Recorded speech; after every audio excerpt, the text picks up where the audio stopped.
Buenos días nuevamente a todos. Muy buenos días. Espero que ustedes hayan tenido una buena semana. Espero que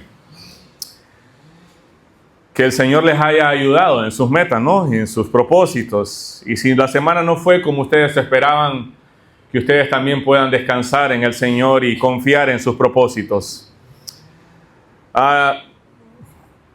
¿Les parece si oramos? Acompáñenme a orar, por favor. Padre, en el nombre de tu Hijo Jesús, estamos agradecidos porque eres bueno, porque eres fiel, por tus misericordias que son nuevas cada mañana. Señor, tengo el privilegio de poder predicar tu palabra esta mañana y ruego, Señor, que calles mis opiniones personales y que yo pueda con precisión predicar lo que tu palabra enseña, Señor. Danos un corazón humilde, un corazón enseñable a todos, Señor, para recibir este mensaje, Señor, como tu propia palabra. Que podamos concentrarnos, Señor, que podamos ser edificados por tu palabra, Señor, y no por las opiniones de otro pecador. Suplico, Señor, que todos los que estamos acá podamos ser transformados por lo que ella enseña. Y usa tu palabra, pues, para enseñarnos, para corregirnos, para regañarnos, Señor, para confrontarnos, si es necesario. Te lo suplico, mi Dios, en el nombre de tu Hijo Jesús. Amén. Amén. Nosotros vivimos en un mundo obsesionado por escalar, ¿sí o no? Desde pequeños se nos ha enseñado que el éxito se mide por lo que logramos o por cuánto logramos escalar. De hecho, en lo profesional eso es común. Se nos enseña a que somos exitosos dependiendo de cuántas personas están bajo nuestra autoridad. ¿Qué tan alto podemos llegar en la jerarquía de la sociedad? Normalmente buscamos reconocimiento, buscamos títulos y el poder de controlar nuestro entorno. Sin embargo, cuando nosotros llegamos al capítulo número 13 del Evangelio de Juan, nos encontramos con una escena que destruye por completo la lógica humana. El contexto en el que el pueblo de Israel estaba, en que se describe el capítulo 13 de este Evangelio. Recuerden que acabamos de pasar el capítulo número 12. Y estamos a la víspera acá, en el contexto, estamos en la víspera de la Pascua judía, o del pueblo israelita, ¿verdad? Y está en el aposento alto o en el segundo piso de una casa en Jerusalén Jesús y sus discípulos. La mesa está servida, pero hay un tipo de tensión ahí. Un tipo de tensión silenciosa, podemos decir. Y en los evangelios sinópticos, o estos evangelios como Mateo, Marcos, Lucas, no Juan, ¿verdad? Lucas, de hecho, nos cuenta que en esa misma cena los discípulos habían estado discutiendo, y para los que anotan, eso está en el capítulo 22 de Lucas. Los discípulos habían estado discutiendo sobre quién sería el más importante. O sea, en pocas palabras, como decimos el buen nicaragüense, el orgullo en sus corazones era espeso. Ninguno estaba dispuesto a rebajarse. Recuerden que en aquel tiempo no tenían pavimento, no tenían adoquinados como hoy en día, ¿verdad? Entonces los caminos eran polvorientos, los caminos de Judea. Y esos caminos, por supuesto, habían dejado sucios los pies de los discípulos. Pero el orgullo en sus corazones parece que estaba más denso. Ninguno de ellos estaba dispuesto a rebajarse para lavar los pies del otro, porque era lo que por costumbre o por normalidad, cuando uno asistía a la casa de un anfitrión, el anfitrión ofrecía agua para que sus invitados lavaran sus pies, pero no el anfitrión lavaba los pies de esos invitados, no. Cada quien, ¿verdad? O si no, los esclavos. Pero en medio de ese escenario, ahí está el egoísmo. Y en medio de esa escena donde están discutiendo incluso quién sería el más importante, donde todos tienen los pies sucios, ahí nosotros podemos ver al creador del universo. Juan narra eso, el creador del universo decide darnos una lección profunda a todos nosotros hasta el día de hoy. Por supuesto, en el contexto es que le da la lección a sus discípulos inmediatamente, pero nos da a nosotros también como iglesia. De hecho, por naturaleza, nosotros somos personas receptoras, no dadoras. Nos gusta recibir, no tanto dar. ¿A quiénes les gusta más dar que recibir? No es pecado, está bien, es lo ideal. Las mamás de nuestra iglesia han permanecido recibiendo desde el miércoles. ¿Quieren recibir hoy también? No, van a recibir la palabra del Señor esta mañana. Les teníamos una sorpresa. Entonces, por cierto, felicidades, ¿verdad? Ayer fue Día de las Madres Nicaragüenses y damos gloria al Señor y estamos muy agradecidos por cada mamá, por cada mujer y cada mamá de nuestra iglesia. Ustedes son muy valiosas y el trabajo, el servicio de ustedes acá en la iglesia es muy, muy, muy importante y le agradecemos por eso. Nuestros hogares, los que somos casados, nuestros hogares sin ustedes fueran muy, muy diferentes. No fuera hogar, de hecho. Pero decía, volvamos al tema, ¿verdad? Las personas, normalmente nosotros no somos dadadoras, no nos gusta dar, nos gusta más bien recibir. Y en el mundo secular la humildad se considera una debilidad y el egoísmo se considera una virtud.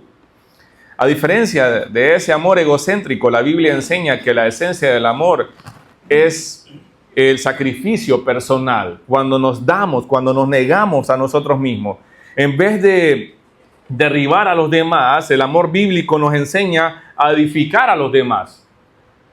La primera carta que escribe el apóstol Pablo a los Corintios, capítulo 8, así lo dice. En lugar de procurar el bien propio, procura el bien de los demás. Primero a los Corintios 10:24. En lugar de buscar satisfacer mis necesidades, busco satisfacer la necesidad de la otra persona. Eso lo dice el mismo el apóstol Pablo a los Gálatas en el capítulo 5. Y si queremos profundizar un poco más en cuanto al amor, en cuanto a la enseñanza bíblica del amor, Pablo le escribe a los Corintios en el capítulo número 13 y ahí nosotros encontramos la descripción más hermosa acerca del amor. Dice, el amor es paciente y bondadoso, el amor no es celoso, ni fanfarrón, ni orgulloso, ni ofensivo.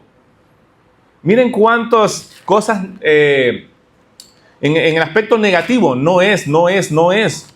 Primero dice, es paciente y bondadoso. Así es el amor. Pero después Pablo lo describe como que no es celoso. ¿Sabe por qué?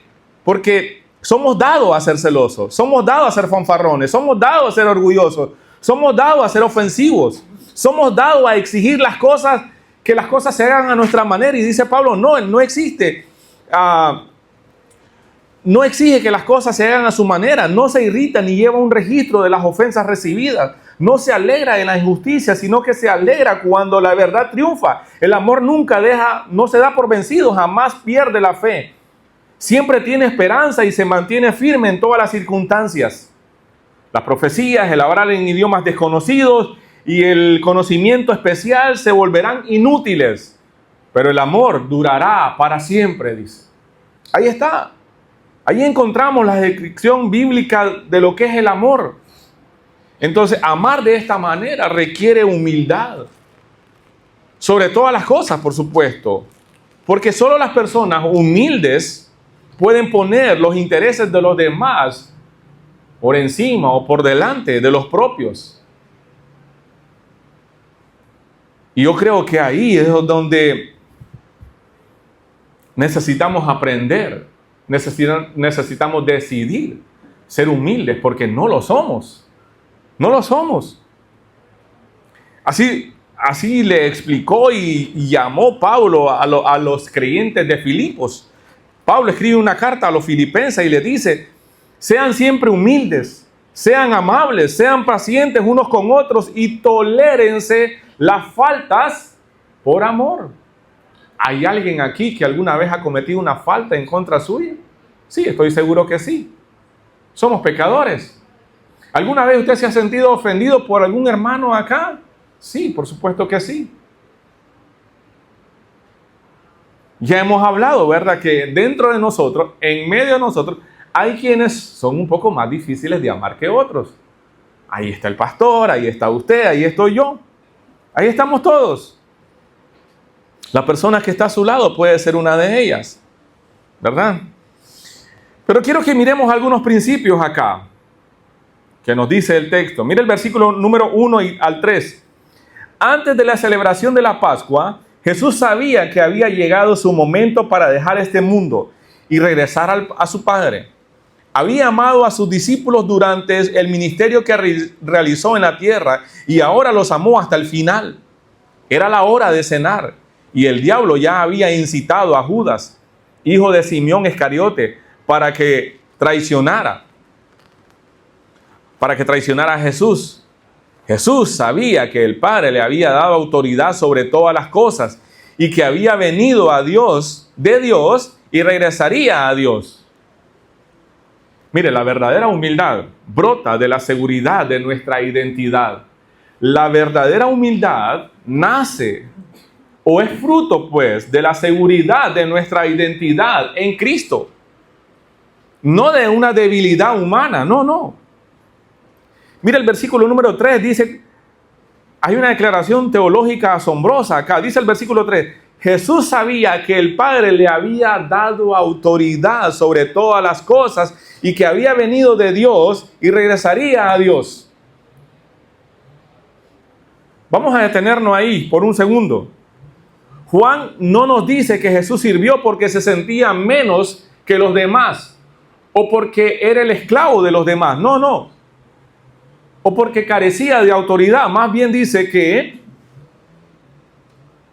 antes de la celebración de la Pascua, Jesús sabía que había llegado su momento de dejar este mundo. Estaba consciente.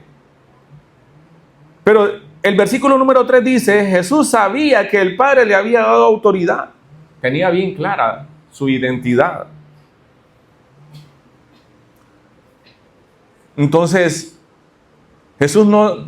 Juan no dice acá que Jesús sirvió o iba a lavar los pies de sus discípulos porque se sentía menos que ellos o porque carecía de autoridad. Todo lo contrario. Su servicio nació o brotó de su soberanía absoluta. Reconocer quién era. Como dice el pastor John Piper acá, hablando de este mismo tema, el amor extremo de Cristo es ese amor hasta el final. Del versículo número 1. Dice que lo amó hasta el final. No nace de una necesidad de aprobación. Jesús sabía exactamente quién era Él. El Dios preexistente, el dueño de todas las cosas, el Rey que regresaría al Padre. Él no sirvió porque era menos, sino desde su plenitud estaba sirviendo a sus discípulos. Entonces la verdadera humildad no consiste en pensar menos de nosotros, sino pensar menos en nosotros. Ahí está. ¿Se da cuenta? Entonces la verdadera humildad no consiste en pensar menos de nosotros, sino pensar menos en nosotros. Pensar menos en nosotros mismos. ¿Por qué? Porque nuestra identidad ya está perfectamente segura en Cristo. Ahí está. Si su identidad está clara, ¿quién eres? En Cristo. Lo demás no importa. No importa.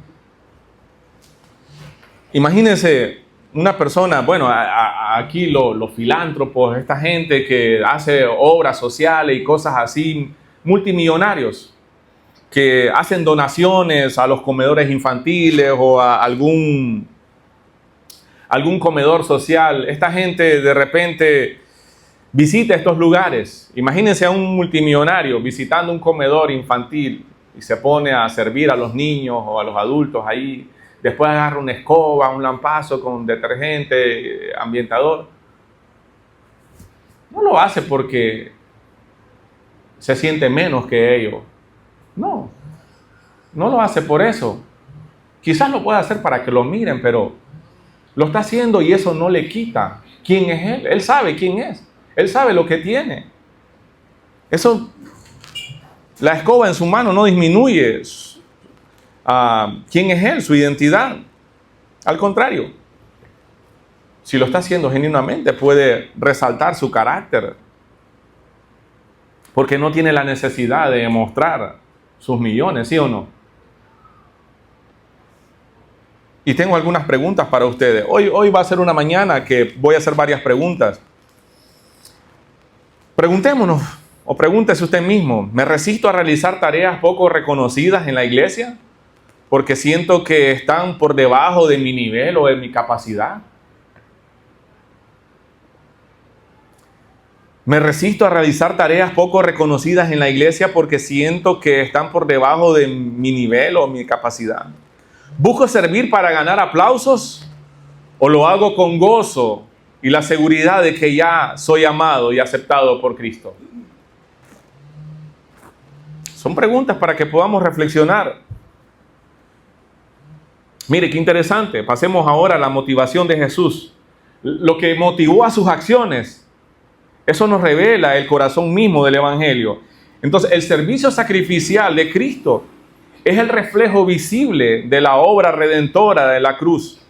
Lo que Jesús está haciendo acá, sirviendo a sus discípulos, es un reflejo visible de su obra redentora en la cruz. Mira el versículo número 4 y 5. Así que se levantó de la mesa, se quitó el manto, se ató una toalla en la cintura y echó agua en un recipiente. Luego comenzó a lavarle los pies a los discípulos y a secarles con la toalla que tenía en la cintura. ¡Wow! Estos versículos describen una secuencia de despojo, un despojo voluntario. Jesús se levantó de la mesa, se quitó el manto y se amarró una toalla en la cintura. Quitarse el manto equivalía visualmente a lo que Filipenses 2 describe como la kenosis, una palabra griega. Kenosis es despojo, vaciarse, despojarse. El momento en que el Hijo de Dios se despojó de su gloria celestial para asumir la condición de un siervo humano, un doulos, pues, en griego sería doulos, esclavo. Es la posición más baja de un esclavo, de esos que caminaban descalzo en esa época, de los que sí tenían el deber de lavar los pies a sus amos. Aquella noche, imagínense, el creador del universo, el creador de los océanos, derramó agua en un librillo. Un librillo era un recipiente de cuero. No existía el plástico de ese tiempo. Ahora usted va a cualquier lugar del mercado y compra una pana de plástico, ¿verdad? En aquel tiempo se usaba librillo. Era un recipiente de cuero. Se arrodilló y comenzó a lavar los pies de sus discípulos. Imagínense esa escena, el rey del universo adoptando voluntariamente, poniéndose, por así decirlo, el uniforme de esclavo, de un esclavo doméstico, ahí para limpiar la suciedad de sus propias criaturas rebeldes. ¿Se imagina? Este acto no fue una simple demostración de buenos modales, de amabilidad, no. Fue una profecía visual de lo que ocurriría pocas horas después en el Calvario. Según algunos expertos, los teólogos, los comentarios, esto fue un jueves. Estamos hablando de lo que se conoce como la última cena, cuando Judas es ya tentado por el diablo y cuando algunos se preguntan, ¿seré yo, maestro? ¿Seré yo? Cuando Jesús dice en otro evangelio que el que está aquí, uno que está aquí, me va a traicionar. Es ahí, en esa escena, ese es el contexto. Entonces no fue un acto de simple demostración de buenos modales. No, fue una profecía visual de lo que pasaría pocas horas después, donde Jesús se despojaría de su propia vida para cargar con la sucia culpa de nuestros pecados. Eso es lo que estaba, visualmente eso es lo que se está viendo. Lo que Jesús está haciendo, lavando los pies de sus discípulos, tocando la suciedad de sus pies. Era algo visual de lo que pasaría unas horas después. Mis hermanos, Juan nos dice que esto ocurrió en la víspera de la Pascua. No es una coincidencia. Jesús estaba teniendo su última cena con ellos. Sí. Al día siguiente, a la misma hora que se sacrificaban los corderos pascuales en el templo, el verdadero Cordero de Dios, Jesús, estaba siendo o iba a ser levantado en la cruz para quitar el pecado de sus elegidos. Por eso, el lavamiento de pies es el anticipo perfecto de la crucifixión. No se trata de nosotros. No se trata simplemente que nos lavó los pies o que lavó los pies de sus discípulos. Es una prefiguración de la crucifixión. En el mundo antiguo, un esclavo romano se ceñía ese lienzo para indicar su misión legal perpetua a su amo. No tenía derechos propios, no. Entonces, al ceñirse o al amarrarse esa toalla, Jesús estaba diciendo al mundo que su misión era una entrega absoluta. Se estaba entregando por completo, ocupando el lugar de humillación, un lugar que nos correspondía a nosotros. ¿Debido a qué? A nuestra rebelión, a nuestro pecado. Entonces, al mirar el sacrificio de Jesús en este pasaje, necesitamos nosotros ser conscientes, ¿no?, del costo tan alto y humillante que representó para nuestro Salvador limpiar tu vida, mi vida, limpiarla de pecado. Entonces, la próxima vez que te encuentres con una tentación, necesitamos recordar lo que le costó al eterno Hijo de Dios limpiarnos de pecado.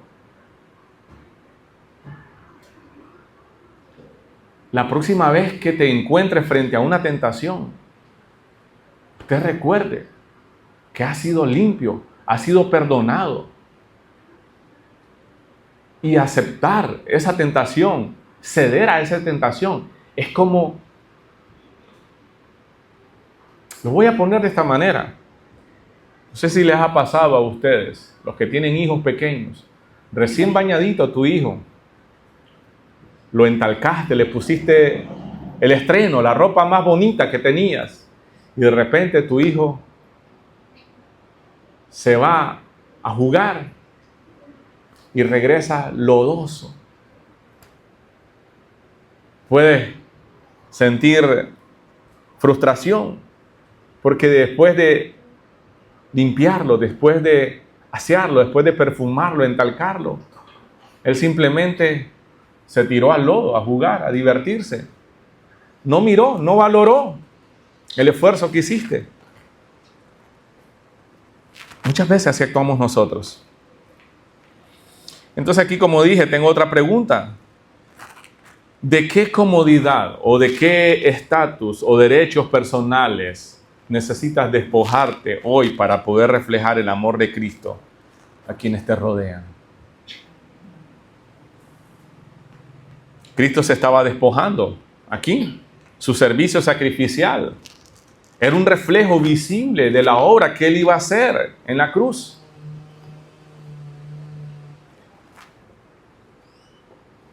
Quitarse el manto, ceñirse la toalla, ya estaba adoptando la humilde posición de un esclavo.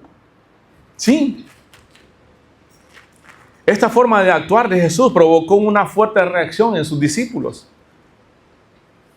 Y aquí es donde se abre una escena, una conversación que define cómo somos salvos y cómo debemos de vivir.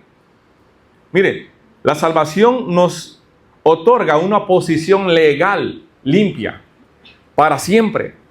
Pero el caminar diario en este mundo exige una purificación constante. Ese es el tercer principio. Observe que cuando Jesús se acerca a Pedro, mire bien,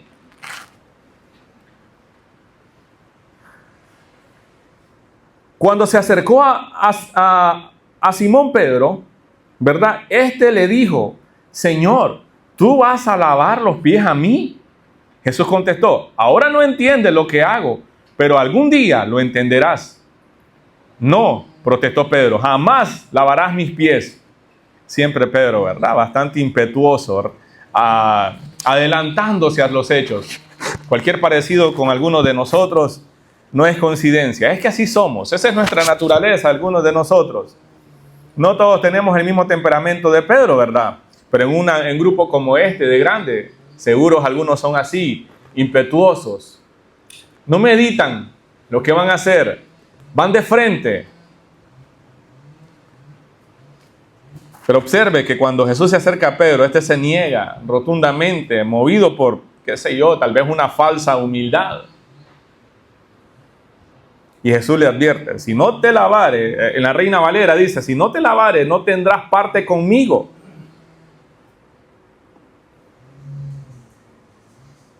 Al escuchar la gravedad de sus palabras, Pedro reacciona y pide un baño completo. Mire cómo es extremo. Primero no quiere que, no, ¿cómo vas a hacer eso conmigo?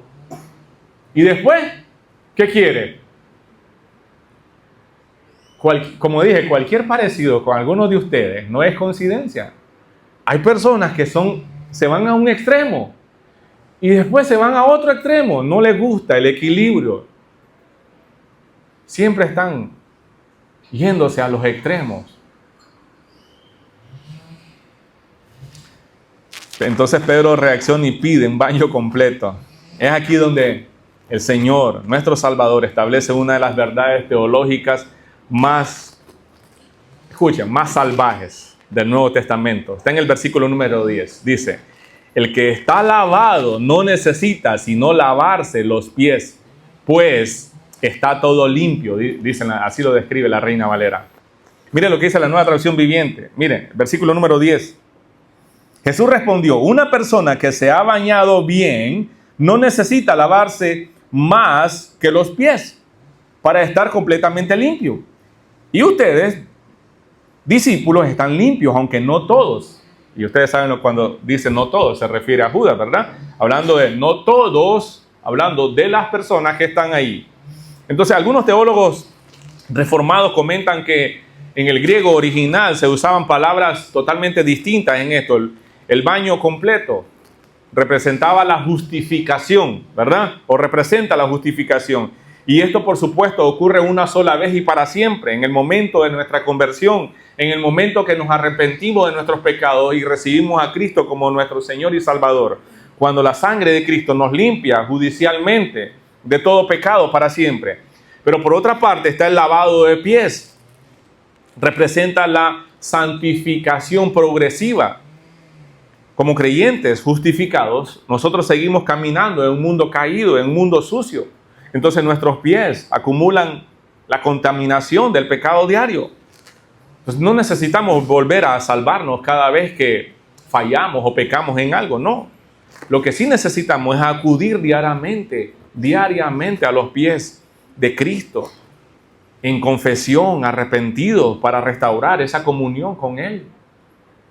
Como dije, una vez más, acuérdese de este niño, imagínense, está bien bañadito, vestidito, y de repente se va a patear el balón a la calle donde acaba de llover. Este niño se ensucia todos los pies, entra a casa.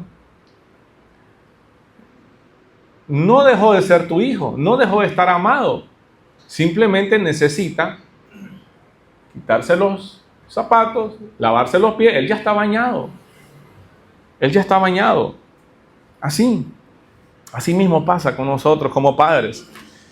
Lo recibimos, lo limpiamos con amor. Por supuesto, algunos regaños. Y conociendo a la mayoría de ustedes como mamá, van a ser buenos regaños, ¿sí o no? Pero el niño se ensució jugando. Pero esa suciedad es temporal. Jamás alteró su identidad, su estatus legal, ni su derecho como hijo legítimo. Está dentro del hogar. Eso pasa, mis hermanos. Eso es lo que está pasando acá. Y esa es la enseñanza de la justificación y la santificación. Muchos se confunden con esto. Una vez que he sido justificado, he sido perdonado para salvación. Pero a diario caminamos en este mundo. Cuando digo caminar, es el diario vivir. A diario podemos fallar. Una discusión ahí con alguien que no estaba en mis planes, por supuesto. No busco salir a pelear con nadie. Pero de repente algo me atormentó, me tentó, qué sé yo, el calor de Chinandega, el tráfico, no sé. Tu esposo tal vez no llegó a la hora que te dijo que iba a llegar. No llevó las compras que le pediste. Y pecamos. Entonces, ahí donde necesitamos santificación. Antes que se ponga la noche, me pongo a cuentas con mi esposa, ¿sí o no? Claro que sí. Nos beneficia a ambos. Eso es santificación. Me pongo a cuenta de mi esposa, me pongo a cuenta con mi Salvador. No he dejado de ser salvo. No he dejado de ser un cristiano. No he dejado de ser justificado. Pero sí, el pecado diario, esa sociedad a diario, nos hace perder la comunión. Lo voy a poner de esta manera. Usted trabaja en una empresa, cometió una falta leve. Usted tiene un contrato en su empresa. Usted es un trabajador contratado. Tiene un salario, tiene deberes, tiene responsabilidades. Cometió una falta, qué sé yo, llegó tarde. Posiblemente reciba un memorándum, un llamado de atención, una pregunta al jefe. Y usted reaccionó y sí, merecía eso. No deja de ser un trabajador, no deja de ser un empleado, no se le cancela el contrato. Sigue siendo. Ahí está. Lo pongo de esta manera para poderlo ilustrar de una manera cotidiana, ¿no? Entonces, podemos ver que no necesitamos volver a salvarnos cada vez que fallamos, pero sí necesitamos acudir diariamente a los pies de Cristo en confesión, arrepentimiento, para poder restaurar nuestra comunión con Él. Tengo algunas preguntas, pero miren, cuando cometes un pecado o experimentas algún tipo de caída espiritual, le pregunto, ¿te escondes de Dios pensando que has perdido tu salvación? ¿O corres con confianza a su gracia para que te limpie los pies? ¿Te escondes de Dios pensando que has perdido tu salvación? ¿O corres con confianza al trono de su gracia para que te limpie los pies? Tengo otra pregunta. ¿Practicas la confesión sincera ante el Señor? ¿O has permitido que la contaminación del mundo se acumule en tu vida? ¿Eres rápido para buscar confesarte ante tu Señor, verdad? Entonces miren, habiendo aclarado el significado espiritual del lavamiento, ¿verdad? El Señor regresa acá a la mesa para darnos un mandato que debe regir nuestra vida como creyentes, nuestra vida como iglesia. Escuche lo que dice. Mira el versículo número 10. Cuando Pedro le dice el 9, entonces lávame también las manos y la cabeza, Señor, no solo los pies. Y Jesús respondió, una persona que se ha bañado bien no necesita lavarse más que los pies para estar completamente limpia. Y ustedes, discípulos, están limpios, aunque no todos, ¿verdad? Pues Jesús sabía quién lo iba a traicionar. Aquí está hablando de Judas. No todos están limpios. Mira el versículo número 12. Después de lavar los pies, se puso otra vez el manto, se sentó y preguntó, ¿entienden lo que acabo de hacer? Ustedes me llaman maestro y señor y tienen razón porque lo soy. Para los que dicen, o algunos, ¿verdad?, que dicen que Jesús nunca dijo abiertamente quién era Él. Nunca declaró que Él era el Hijo de Dios. Nunca declaró que era el Mesías. Aquí está. Ustedes me llaman maestro y señor y tienen razón porque lo soy. Y dado que yo, su señor y maestro, les he lavado los pies a ustedes, ustedes deben lavarse los pies unos a otros. Les di mi ejemplo para que lo sigan. Hagan lo mismo que yo he hecho con ustedes. Wow. Eso está en la Biblia. Y no lo practicamos simplemente por desobediencia. Pero una vez más, si este techo se abriera con truenos, relámpagos y escucháramos una voz que diga, sírvanse los unos a los otros, ámense los unos a los otros, temblaríamos. Lo haríamos inmediatamente, correríamos a otro lugar y le diríamos, hermano, perdóname. Por favor, quiero ponerme a cuenta. En el reino de Dios, la autoridad legítima se demuestra descendiendo a servir y no escalando para mandar. Este puede ser un buen punto para los líderes en entrenamiento. En el reino de Dios, la autoridad legítima se demuestra descendiendo a servir y no escalando para mandar. Jesús aquí retoma sus vestiduras, ¿verdad? Vuelve a la cabecera de la mesa y valida sus títulos, por así decirlo. Ustedes me llaman maestro, dice, y señor, y tienen razón porque lo soy. No dejó de serlo. Al agacharse, al amarrarse una toalla, al lavarle los pies a sus discípulos, no dejó de ser. Simplemente estaba enseñándoles que Él, siendo Señor y Dios, pudo hacer algo tan humilde, tan bajo. ¿Cómo ustedes no lo pueden hacer? Versículo 13, ustedes me llaman maestro y señor y tienen razón por lo que lo soy. Ahí está. Mire bien. Él usa una, por así decirlo, su indiscutible autoridad para aplastar todo conato de orgullo o todo intento de orgullo de sus discípulos. Versículo 14, y dado que yo, escuche bien, y esto lo podemos relacionar con Lucas 22, donde ellos están discutiendo quién sería el más importante. Y dado que yo, su señor y maestro, les he lavado los pies, ustedes deben lavarse los pies los unos a los otros. El mandato de lavarse los pies no es un rito místico, no. Tampoco es obligatorio, ¿verdad? El acto así, literal, no. No es algo obligatorio para nuestra liturgia dominical, pero sí debe ser un patrón ético de nuestra comunidad, de nuestra iglesia. Debe ser algo, un tipo de patrón. Cuando digo patrón es algo que podamos practicar. Una práctica de servirnos unos a otros, de interesarnos por el bienestar de los demás y no solo del mío.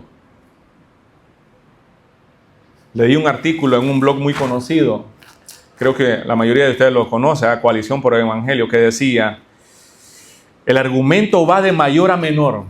Si el Dios del universo se arrodilló ante hombres pecadores e incluso ante los pies de quien lo iba a traicionar, o sea, Judas Iscariote, ningún líder, ningún pastor o miembro de la iglesia tiene el derecho teológico de considerarse demasiado importante como para no perdonar, soportar o servir al hermano más débil.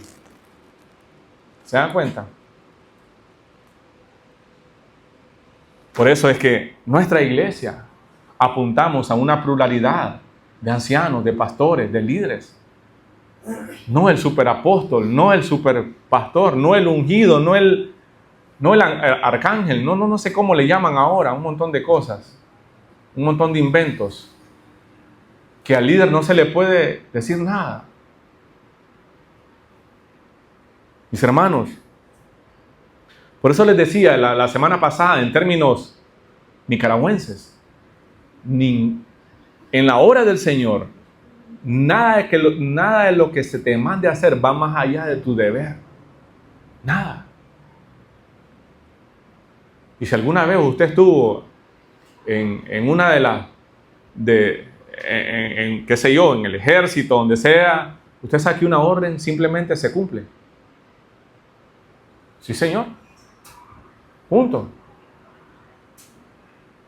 Y hay de usted si no la cumple.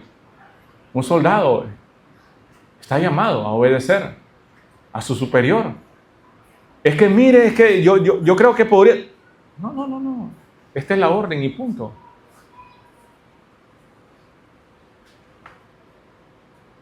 Y cuando oramos decimos, Señor, ¿realmente el Señor es tu Señor? Solo pregunto. Mire, Jesús cierra diciendo en el versículo 17, ahora que saben estas cosas, ¿qué? Dios los bendecirá por hacerlas. O sea, Él te manda a hacerla. Él nos manda a practicar este amor sacrificial. El rey se vistió de humildad. El rey del universo se agachó, tomó agua, se ciñó una toalla y lavó los asquerosos pies de sus discípulos. Y lo hizo para enseñarnos a nosotros a hacer lo mismo con nuestros semejantes. Pero no solo eso, ahora que saben estas cosas, o sea, hay recompensa por hacerlo. En cierta ocasión Jesús le enseñó a sus discípulos en Lucas 17:10. Dice que somos siervos indignos o inútiles que simplemente hacemos nuestro deber. ¿Verdad? Como cualquier esclavo, como cualquier dulos. Pero en esta ocasión dice, le estoy enseñando esto. Y ahora que saben estas cosas, dice que vamos a recibir bendición al hacerlas. Entonces, el conocimiento teológico, escuche bien, esto está enseñando esto. Miren, aquí está el punto, el conocimiento teológico estéril, o que no hay fruto, que no produce gozo, ese conocimiento que solo está aquí en la mente para debatir cuando llega alguien a golpear mi puerta, es estéril, no produce gozo. La verdadera felicidad se halla en la obediencia práctica y sacrificial. El verdadero gozo está cuando al final del día yo puedo ver un poco más atrás y decir, Dios, gracias por darme la fuerza para obedecerte.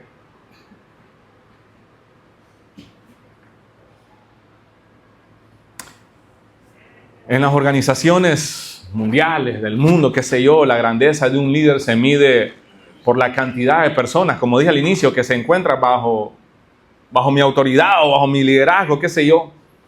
En el reino de Dios, la pirámide se invierte por completo. La verdadera grandeza se mide por la cantidad de personas a las que estamos dispuestos a servir desde abajo. Ahí está. De rodillas. Y como tengo una pregunta más, preguntémonos. ¿Tengo algún hermano en la fe a quien me estoy negando a perdonar? Olvidando que Cristo ya lavó mis pies, lavó mis propios pecados en la cruz. Mi madurez espiritual refleja se refleja únicamente en mi teología, o se hace evidente en mi disposición para servir en amor y humildad a los demás. Vámonos, esta pregunta está muy general, ¿verdad? Está muy general. Vayamos a nuestro contexto. Los grupos pequeños sirven cada semana y cada semana le corresponde a un grupo pequeño diferente. Les pregunto, ¿a qué hora debemos reunirnos los domingos si le tocara a mi grupo pequeño venir a servir? Ustedes saben la hora, todos saben la hora. ¿Estoy viniendo a esa hora? ¿O estoy viniendo cuando ya todo está listo? Solo pregunto. Contéstese usted mismo. No me diga, es que el día anterior estuvo difícil. Es que tenía sueño. Es que mi hijo se levanta tarde. Bueno, yo tengo 3 hijos. Somos 5 en mi familia. No me voy a poner de ejemplo. Aquí hay otras familias que son bastante numerosas también. Siempre vienen temprano. Lo interesante es que casi siempre el soltero, la soltera, es quien viene tarde.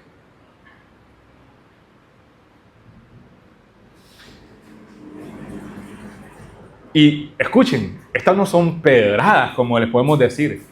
Es simplemente el contexto de nuestra iglesia. Y es aquí. Si yo puedo volver a ver los pecados de la gente allá afuera, un montón de pecados. Y es posible que tenga razón. Pero tengo que ver los míos primero. Usted y yo tenemos suficientes pecados en nuestras propias vidas como para tener tiempo de estar viendo los pecados de los demás. Así lo decía un viejo amigo de los años 1500, el teólogo Juan Calvino. Tengo suficientes pecados en mi propia vida como para estar viendo los de los demás. ¿Sí o no? Entonces, miremos lo nuestro. Miremos cómo nosotros, como iglesia, podemos examinarnos y ver si realmente estoy sirviendo sacrificialmente, estoy amando a los demás, estoy poniendo a los demás por encima o por delante de mí mismo. Cuando usted viene tarde, no se preocupe, alguien más lo va a hacer. Pero la tarea o la parte que le correspondía a usted, alguien más lo va a hacer. Alguien más lo va a hacer. Quien se está perdiendo la bendición de servir, el privilegio, es usted. La otra persona puede ser que lo haga con mucho gozo. Con mucho gozo. O usted puede estar abriendo la puerta para que su hermano o su hermana peque y digan, otro domingo que no vino temprano. Solo estoy meditando en nuestro contexto. Mis hermanos, la carta que escribe Santiago en el capítulo número 1 dice que, versículo 22 dice que no solo seamos oidores, sino más bien que seamos hacedores de la palabra.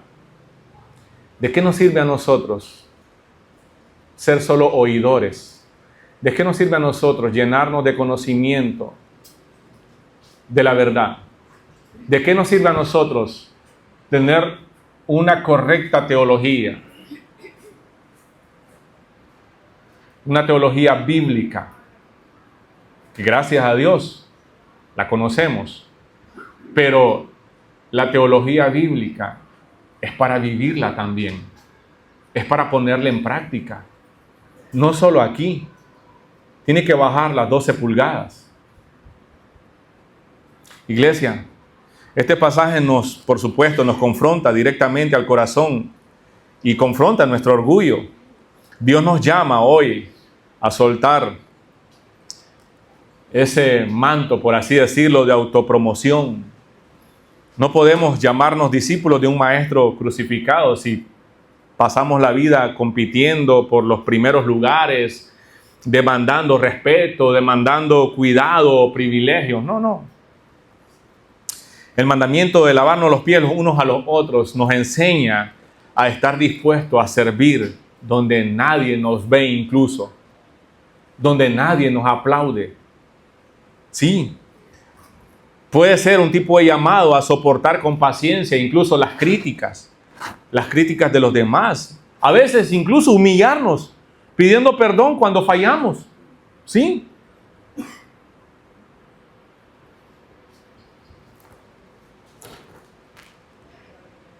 Posiblemente algún hermano tuyo, alguna hermana tuya tenga los pies sucios y te estás negando a lavárselos porque piensas que los tuyos son más aseaditos, más limpitos.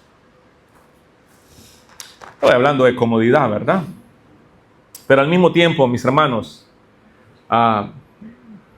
quiero que cobremos ánimo. Quiero que meditemos en la gracia perfecta de nuestro Señor y Salvador. Si has entregado tu vida a Cristo, recuerda que usted está completamente limpio. Tu salvación no tambalea ante las imperfecciones del caminar día a día. Si has recibido perdón y salvación, eres salvo por la eternidad. Estás seguro en las manos del Padre. Entonces no permitas que el enemigo te llene de condenación. Solo necesitas acercarte al trono de gracia para purificarte cada día en confesión y arrepentimiento. Eso es lavamiento de pies. No necesitas lavarte la cabeza ni el resto del cuerpo. Lo que necesitas es una purificación constante. Entonces, mi amado, es acudir hoy mismo a la presencia de Cristo para que limpie tus pies. No sé cómo fue esta semana, no sé de qué manera pecaste, pero podemos acudir al trono de gracia y recibir perdón ahí. El servicio cristiano no es una carga pesada ni aburrida. Por supuesto que no. Hay gozo y es un gozo inexplicable muchas veces, que está reservado exclusivamente para aquellos que deciden despojarse de sus propios privilegios y servir a otros. Entonces, mis hermanos, vivamos y sirvamos con alegría, porque nuestro Rey ya nos sirvió primero en la cruz. Eso es el llamado. Eso es lo que ustedes no deben olvidar. Vivamos y sirvamos con alegría. ¿Sabe por qué? ¿Por qué debemos vivir y servir con alegría? Porque nuestro Salvador, el Rey del universo, ya lo hizo en la cruz. Ya lo hizo por usted y por mí en la cruz. Oremos. Señor, venimos delante de tu presencia, Señor, y con corazones realmente conmovidos, confrontados por tu palabra, Señor. Hoy hemos contemplado al Rey de Gloria, viendo como Juan lo narra ahí, Señor, de rodillas, con una toalla, lavando los pies a hombres débiles, hombres pecadores, lavando la suciedad de sus pies. Y eso, Señor, nos asombra porque no dejaste de ser quien eras. Más bien, Señor, adoptaste la humilde posición. Dios, perdónanos por buscar los primeros lugares o exigir que se nos reconozca. Señor, ayúdanos a servir como tú nos has servido, Señor. Y gracias por ser nuestro Señor y Salvador, quien nos justifica. Gracias por tu sangre derramada en la cruz. Por esa sangre fuimos declarados perfectamente limpios, Señor, por toda la eternidad. Hoy, Señor, ayúdanos a ser humildes y acudir rápidamente al trono de tu gracia cuando nos ensuciemos los pies, Señor, cuando pequemos, cuando cedamos ante la tentación. Ayúdanos a acudir a usted, Señor. Ayúdanos a reconocer, Señor, que nuestra salvación es eterna, pero nuestra justificación debe ser constante, progresiva, a diario, Señor. Por último, Señor, ayúdanos a servir como tú nos serviste, dando tu propia vida en la cruz. Te lo suplicamos, Señor, en Cristo Jesús. Amén. Amén. Que el Señor les bendiga a todos mis hermanos.